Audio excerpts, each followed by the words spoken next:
Kita akan segera mengumpulkan para ahli yang berbeda pendapat juga nih. Tesis, antitesis itu bisa menjadi sintesis kan begitu ya. Kita harapkan bisa memulai kembali satu penelitian dan kajian terhadap Gunung Padang ke depan.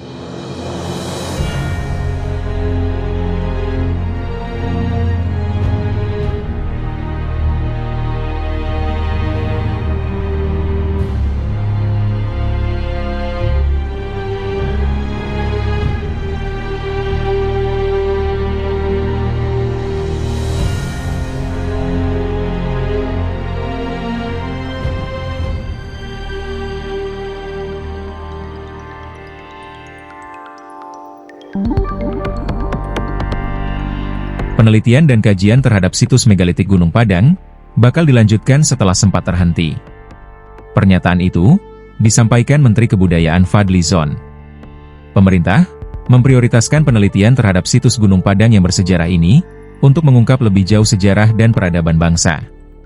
Menurutnya, perbedaan pandangan yang muncul di kalangan arkeolog selama ini soal situs Gunung Padang adalah bagian dari dinamika ilmiah yang wajar. Fadly Zon menegaskan, pentingnya forum dialog antar ilmuwan untuk mencari solusi terbaik terkait langkah penelitian dan pelestarian situs itu. Sebagai salah satu situs megalitik terbesar di Asia Tenggara, Gunung Padang memiliki nilai historis yang tinggi dan berpotensi menjadi salah satu simbol kebesaran peradaban Indonesia. Fadly menyatakan, kelanjutan riset ini bukan hanya untuk kepentingan ilmiah, tetapi juga mengangkat kebudayaan nasional Indonesia di mata dunia. Penelitian situs Gunung Padang sempat mendapat dukungan besar di era pemerintahan Susilo Bambang Yudhoyono. Presiden SBY saat itu bahkan menerbitkan Peraturan Presiden Nomor 148 Tahun 2014 tentang pengembangan, perlindungan, penelitian, pemanfaatan, dan pengelolaan situs Gunung Padang. Namun sayangnya, penelitian pada situs ini tak berlanjut saat rezim berganti. Pada masa pemerintahan Jokowi, nasib penelitian Gunung Padang terkatung-katung dan ditinggalkan. Kini, secerca harapan mulai terlihat ketika Presiden Prabowo membuat kementerian khusus di bidang kebudayaan. Fadly Zon, yang ditunjuk Prabowo sebagai Menteri Kebudayaan, langsung membuat gebrakan dengan pernyataan yang tegas. Pemerintah akan melanjutkan penelitian Gunung Padang yang sempat terhenti 10 tahun lamanya. Penelitian Gunung Padang telah menarik perhatian banyak pihak, terutama hasil penelitian yang dilakukan oleh peneliti BRIN, Badan Riset dan Inovasi Nasional, Dr. Dani Hilman Natawijaya. Hasil penelitian ini menyebut bahwa Gunung Padang berpotensi menjadi piramida tertua di dunia, bahkan lebih tua dari piramida Giza di Mesir. Dani Hilman Natawijaya juga menyatakan, telah menyampaikan hasil penelitian saat bertemu dengan Wakil Menteri Kebudayaan, Giring Ganesha Jumario, beberapa pekan lalu. Dia mengatakan, kementerian tertarik dan akan mendiskusikannya dengan pikiran yang lebih terbuka, lebih saintifik, sehingga mudah-mudahan perbedaan pendapat di kalangan peneliti bisa selesai, ada titik temu, sehingga penelitian bisa dilanjutkan lagi, tuturnya. Menurut Dani, situs Gunung Padang penting untuk menguak sejarah yang sebenarnya. Ilmuwan dan peneliti bidang geologi di BRIN tersebut optimis, dukungan pemerintah terhadap riset lanjutan situs Gunung Padang bisa menghasilkan penelitian yang lebih baik lagi dengan metode lebih canggih dan peralatan memadai. Misalnya, untuk memastikan dugaan, chamber, atau ruangan di bawah konstruksi situs Gunung Padang. Saya nggak mungkin main-main dalam riset, ya riset itu hidup saya. Gunung Padang ini saya serius, sangat serius. Janganlah ada begitu ya, ada pemikiran bahwa kami ini mengada-ada, kami ini riset karena ada politik lah. Sementara itu, arkeolog Universitas Indonesia, Dr. Ali Akbar, menyambut gembira rencana tersebut. Menurutnya, penelitian yang sempat dimulai 2012 itu terhenti pada 2014. Alasannya, kurang dana dan pergantian pemerintahan. Jadi, yang pertama, tentu saja saya menyambut gembira. Saya sangat memberi apresiasi pada pemerintah, karena punya rencana untuk melanjutkan riset, kata Ali. Ali menuturkan, penelitian pada tahun 2014 sudah sampai pada tahap ekskavasi hingga kedalaman 11 meter.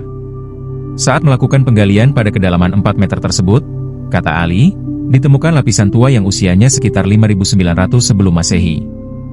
Dia berharap dengan adanya riset kembali, situs Gunung Padang dapat dilakukan pemugaran, yang kemudian dilanjutkan dengan rekonstruksi ulang. Dr. Ali Akbar adalah arkeolog yang secara tegas menyatakan, Gunung Padang adalah piramida yang usianya lebih tua dari piramida di Mesir. Meski begitu, ada perbedaan antara piramida Mesir dengan yang ada di Gunung Padang. Di Mesir, batu yang membentuk piramida disusun di atas tanah datar, sedangkan di Gunung Padang, batu itu disusun mengelilingi bukit yang sudah ada.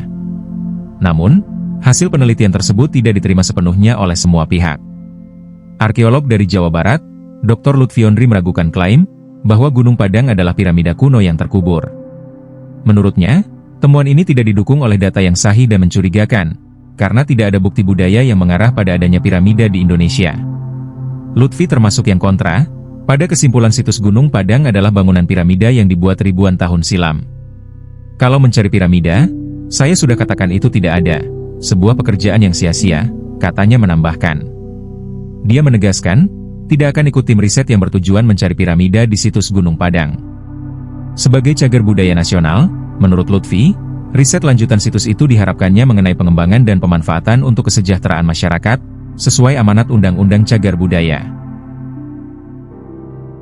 Pengetahuan dunia saat ini hanya mengakui bahwa perkembangan peradaban manusia baru mulai sejak sekitar 11.000 tahun lalu.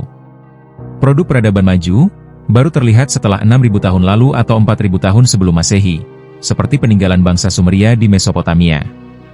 Hal ini sangat kontras dengan masa sejarah yang relatif pendek. Para ahli geologi dan arkeologi dunia mengetahui bahwa manusia modern sudah ada sejak sekitar 195.000 tahun lalu. Artinya, dunia meyakini bahwa manusia tetap dalam zaman primitif, hidup berburu, dan tidur di hutan serta di gua-gua selama 185.000 tahun lamanya. Tapi tiba-tiba, sejak 10.000 tahun lalu, tanpa sebab yang diketahui, mendadak pintar. Ini jelas tidak masuk akal. Walaupun kita sambungkan dengan teori Nabi Adam yang turun dari surga ke bumi, dengan asumsi ujuk-ujuk langsung dewasa, juga tidak bertepatan. Diketahui, silsilah para nabi menurut Ibnu Katsir, Nabi Adam baru, ada kira-kira 6.000 sampai 10.000 sebelum Masehi, dengan asumsi, umur nabi-nabi sebelum Nabi Isa lebih panjang daripada manusia sekarang. Nabi Muhammad keturunan yang ke-82 dari Nabi Adam, sementara ahli sejarah berpendapat, antara Nabi Muhammad dan Nabi Adam, berjarak 6.155 tahun. Sementara, menukil dari buku Atlas Sejarah Nabi dan Rasul karangan Sami bin Abdullah al-Maghluts versi bahasa Arab halaman 500 disebutkan, bahwa Nabi Adam, hidup kira-kira antara tahun 5.872 sampai 4.942 sebelum Masehi. Jika perkiraan hidup Nabi Adam hanya untuk menjawab peradaban Sumeria, masih bisa disambung-sambungkan. Karena diketahui, dalam sejarah disebutkan, peradaban pertama di permukaan bumi berasal dari Sumeria yang berkembang sekitar 6.000 tahun lalu. Namun hal ini juga bertentangan dengan silsilah kehidupan nabi lain. Karena beberapa pendapat mengemukakan, bahwa era peradaban Sumeria, adalah zamannya Nabi Idris. Sedangkan Nabi Idris sendiri, merupakan keturunan ke-6 dari Nabi Adam. Penguat pendapat ini adalah, bukti-bukti adanya karya tulis tertua, memang ditemukan di tempat Nabi Idris menyeru kaumnya, yaitu tempat bangsa Sumeria.